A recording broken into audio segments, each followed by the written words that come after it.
Okay. I didn't know you guys were there. Hey, let's do this thing. So the IMDC, there's a lot of activity going on around here. IMDC hosts a Barside Jive, and it is my daily dose of me. It is Wednesday, August 14th, 2019. We got Cassandra and Craig online right now.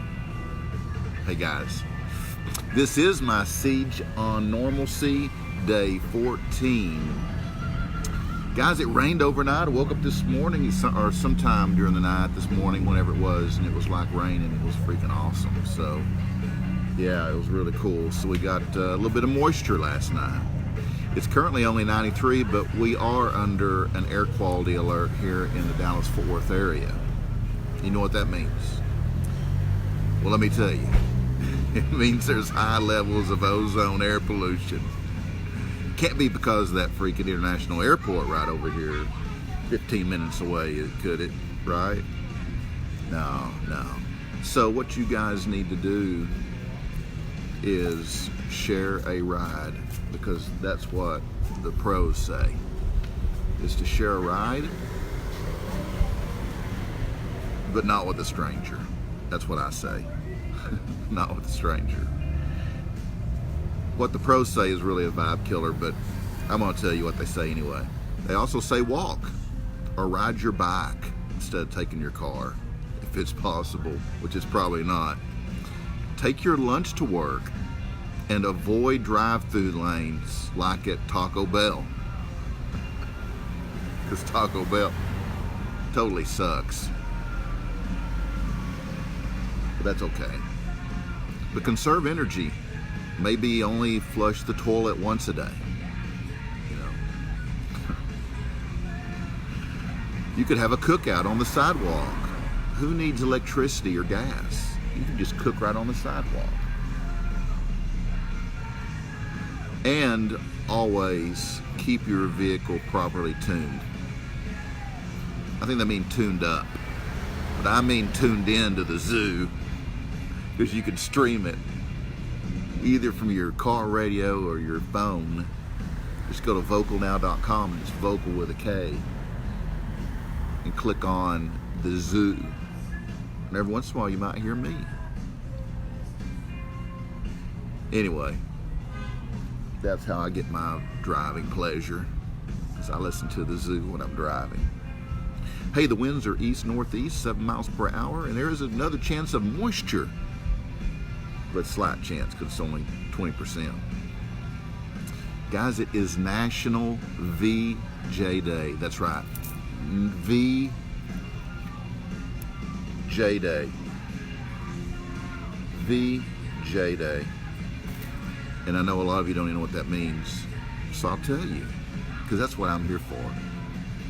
It's Victory Over Japan Day, and every August 14th we celebrate that. Well, you might not. Well, you might now that you know about it. But we commemorate that this day because in 1945 the news broke out around the world that the imperial government of Japan was going to surrender, put an end to the long, grueling World War. Wow. In Europe, the date was August 15th, but that was due to the time difference. That's why I always say, Barside Jive Live, 7:30 p.m. Central Standard Time. So you guys that are not in Central Standard Time will know how to figure out what time zone you're in, so you know what time the show is, right? But anyway, regardless, the celebrations that broke out were huge, right? It's a big day. Since 1939, the entire world had been enduring the strife of war. The first rumblings began in 1937, but by the end of 1941, the United States would join the war they had vowed to remain out of. After the bombing of Pearl Harbor, however, by Japan on December 7th, 1941, the U.S. finally declared war and fully engaged on all fronts. Throughout the war effort, military personnel and civilians stood together to make the next 4 years a united front. Go America. Victory in Japan and the rest of the globe was a final goal. Now, let me tell you just a little bit more about the National VJ Day history. In the United States, President Harry S. Truman announced it in a press conference at the White House later that day. The peace treaty was officially signed on September 2, 1945. A year later, on August 2nd, Truman signed a proclamation declaring August 14th, 1946 as Victory Day. People way by and are either pointing or waving or something, wondering what the hell this dude's doing. And those cool shades. That's what they're thinking. Thinking the dude in the cool shades.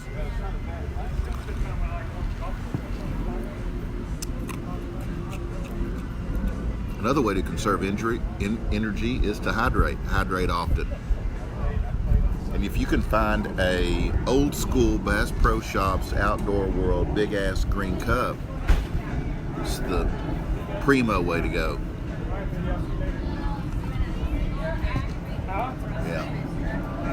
Anyway, where was I? Oh, you were just getting ready to ask me how you can observe VJ Day. Because you've been dying to know. Well, you can learn about the war in the Pacific. Go online and Google it. I almost said get your encyclopedia, but oh, you ain't doing that shit no more. Or you can go like tour Pearl Harbor. It's kind of expensive, but I mean to get there. It's not expensive to tour it once you're there, but it's expensive to get there. You could go, and there's other things to do besides tour Pearl Harbor, but that'd be a big one, especially on VJ Day. Or you could just, like I said, go online and read accounts of that day and the efforts. Americans really banded together, and it was a pretty badass effort, so it's worth study. Now, another thing you can do, as always, you can use # or hashtag for all you millennials. Hashtag or # VJ Day. # VJ Day. And you can share on social media today, the rest of the day, what's left of it. Yeah. Now, you guys ready? We're going to talk a little rock and roll. On this day in rock history, Rush. None of you like Rush, right? None of you guys like Rush. If you like Rush, comment below. Say, I like Rush. Well, anyway, Rush debuted the man who replaced John Rutsey as their drummer. His name was... Anybody know? Neil Peart gave his first performance as a member of Rush on August 14, 1974 in Pittsburgh. That's right. You heard it right here. Flash from the past. In 1964, the Rolling Stones released 5 by 5, a British EP that was recorded at the home of their blues heroes, the Chess Studios, on the south side of Chicago. Keith Richards has said that they arrived at the building to find Muddy Waters painting the ceiling. Wow.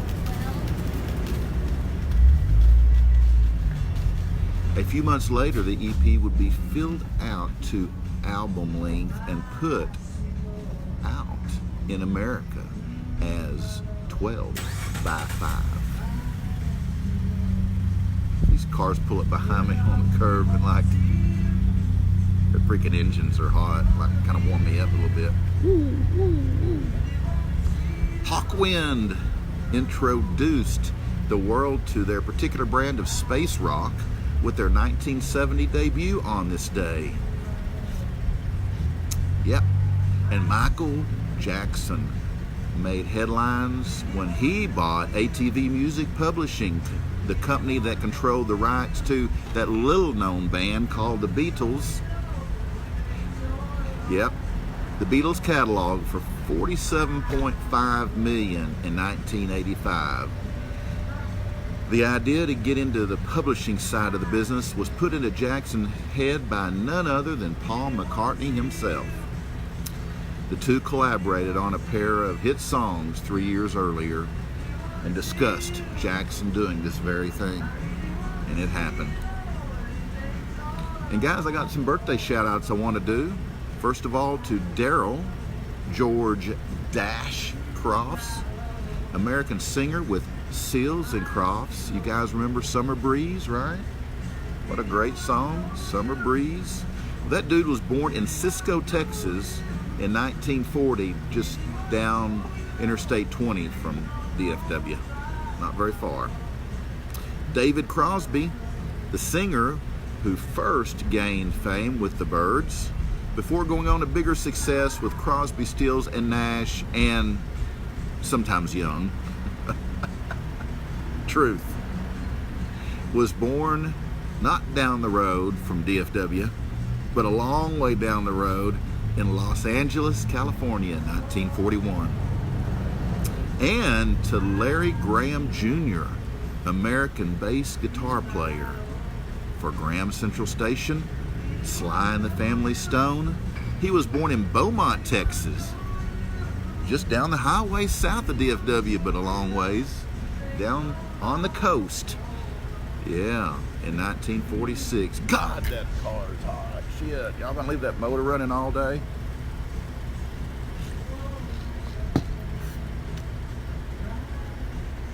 Wow.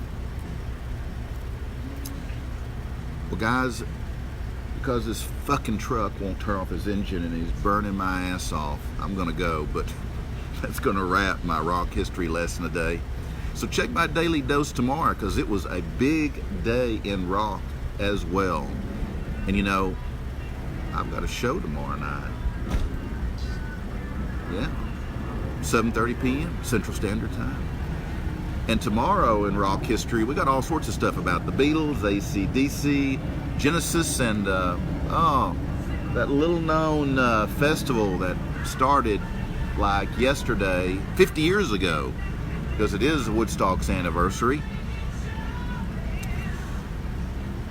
So stay tuned in to my daily dose tomorrow, and then my show tomorrow evening at Vocal Media Studios in Dallas. Hey guys, thanks for those donations you sent me for my gear fund, my high-speed data fund. Your stickers are in the mail, by the way. Put them in there today. Myself personally pulled up to the little box in the driveway and chunked them in. I hope they don't bend them up. If they do, let me know. If you guys would like to donate to my gear fund, keep my high-speed data going, all you got to do, it was cool until I started doing these freaking things daily. But you guys, all you got to do is just click on the link, $5 for every sticker, and I'll put them in the mail. Hey guys, if you're not a subscriber to my YouTube channel, please go there right now. Click on the red subscribe button. YouTube.com/Barside Jive Live. It's free, and it'll simply notify you when I post new content, which is pretty much daily nowadays. And if you enjoy it, let me know. Comment, let me know. Send me a message. If you don't enjoy it, you can let me know that too. Let me know what you'd like to see changed. I'm totally open to your comments. And as I said, I'm all ready for my Thursday show, so we're going to have a great one tomorrow night. I got Randall and Susie in the studio from Shotgun Josephine. Those guys are awesome. They're going to be a lot of fun. And I hear Bree Akers is bringing a new drink, my Tipsy Gypsy. I can always count on Bree. Bring in the booze. It's Bree time from behind the bar. Anyway, guys, I appreciate you hanging out with me for these few minutes. I guess it's been a few, maybe it's more than that, but I don't know.